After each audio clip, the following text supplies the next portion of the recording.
Review exercise 3 हमारे पास है, ठीक है, जिसमें हमने कुछ questions choose the correct options जो है वो हमने सेलेक्ट करने हैं और उसको सॉल्व करना है, ठीक है। स्टूडेंट्स, हमारे पास जो फर्स्ट है ऑप्शन क्वेश्चन है वो हमारे पास है, ठीक है। ये हम रिव्यू एक्सरसाइज कर रहे हैं। हमारे पास फर्स्ट जो पार्ट है वो है logarithm 9 1/81 is equal to this.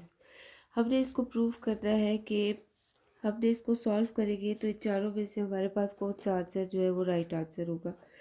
तो स्टूडेंट्स, अगर हम इसको सॉल्व करें तो ये हमारे पास आएगा कि लॉग रिथम 9 1/81, लेट सपोज ये एक्स की इक्वल है।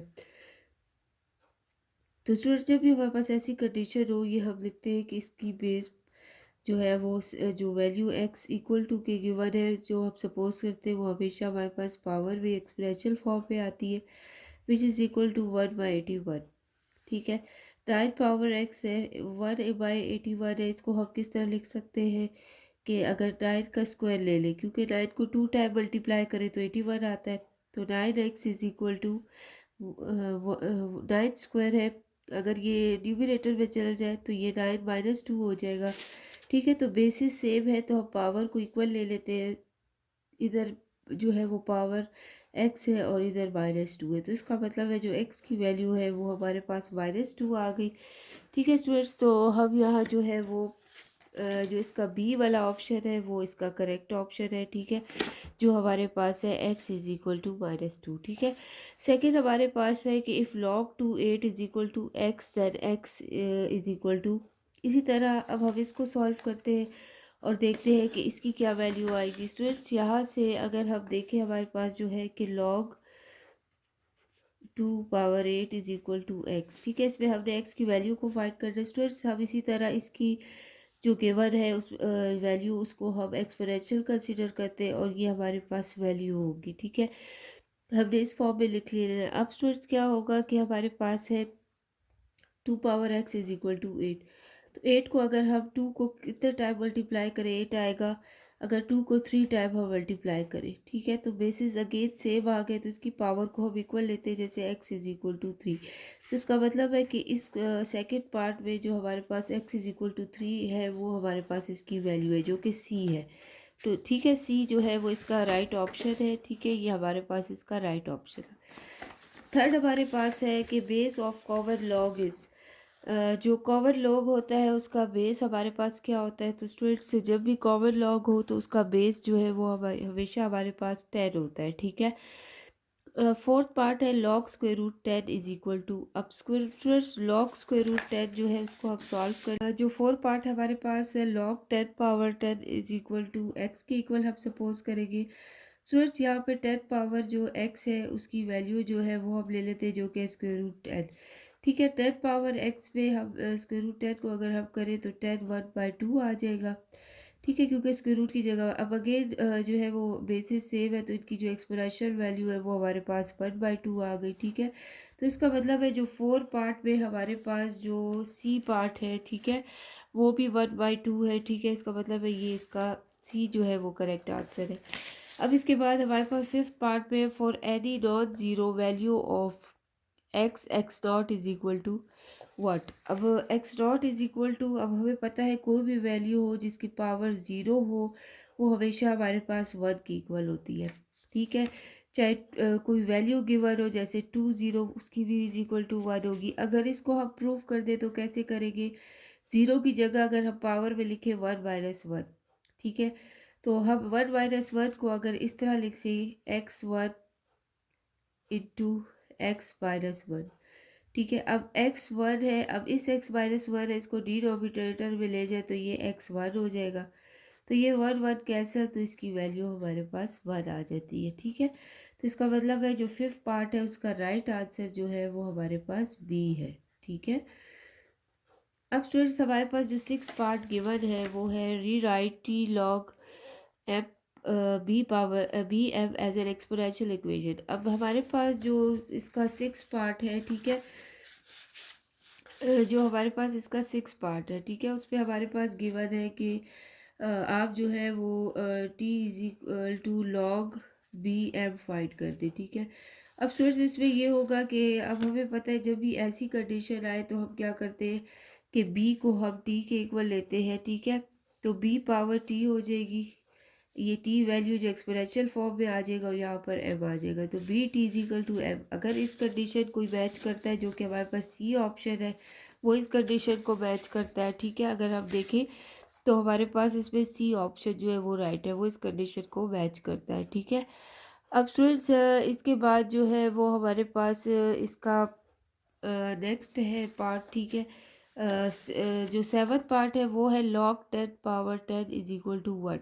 हमें पता है कि अगर हमारे पास लॉग 10 हो और बेस में भी और पावर में भी, तो वो हमेशा हमारे पास 1 के इक्वल आता है, ठीक है। तो इसका मतलब है लॉग 10 पावर 10 जो है वो हमारे पास 1 के इक्वल है।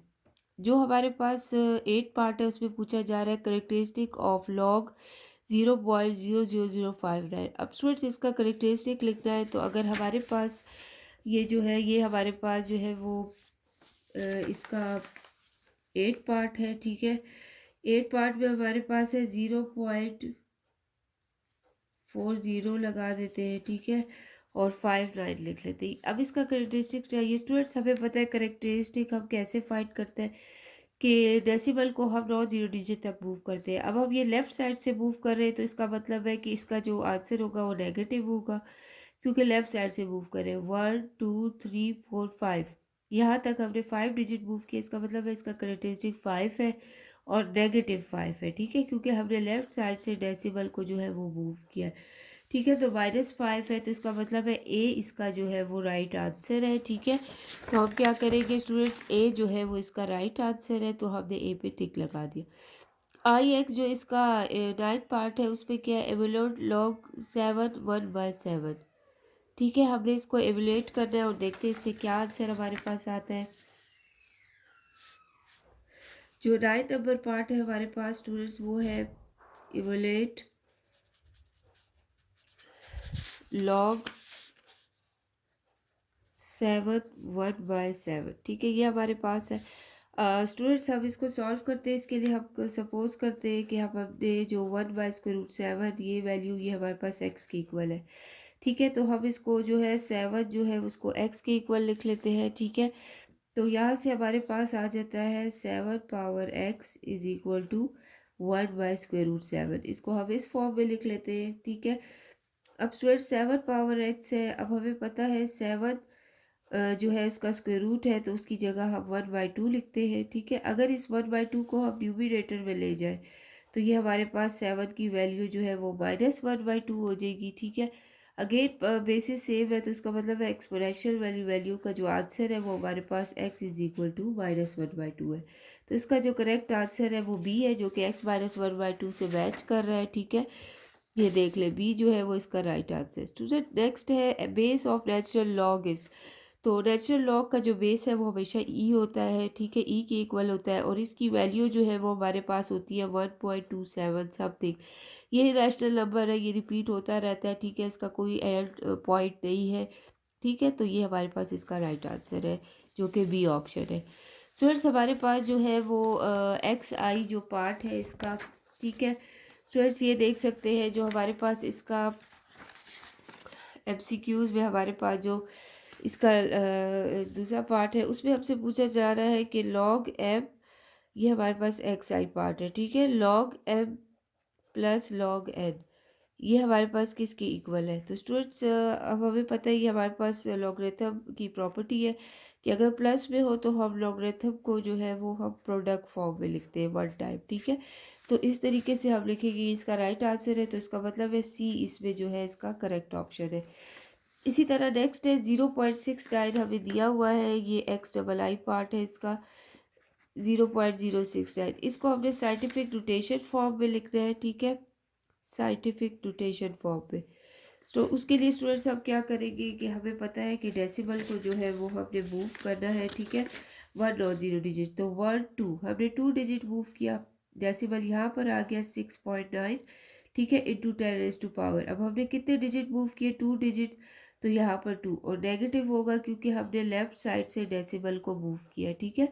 तो 1 2 2 डिजिट 6.9 इंटू 10⁻⁴ जो है ये हमारे पास साइंटिफिक नोटेशन फॉर्म है। तो इसका मतलब है जो बी ऑप्शन है वो हमारे पास इसका करेक्ट ऑप्शन आ गया, ठीक है। जो हमारे पास इसका लास्ट पार्ट है, ठीक है, उसमें हमसे क्या पूछा जा रहा है, उसमें हमसे कह रहे हैं कि अगर log x जो है वो -2 log y है, ठीक है।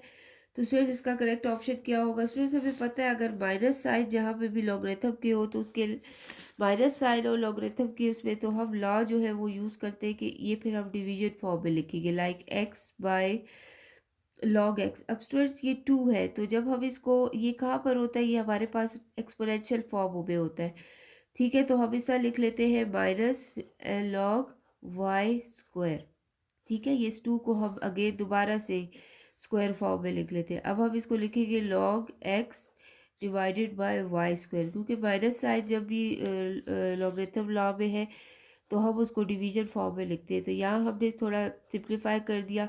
अक्सर हमें इस फॉर्म में लॉगरिथम दिया होता है तो हमने 2 जो है वो लॉगरिथम से पहले लिखना होता है, ठीक है।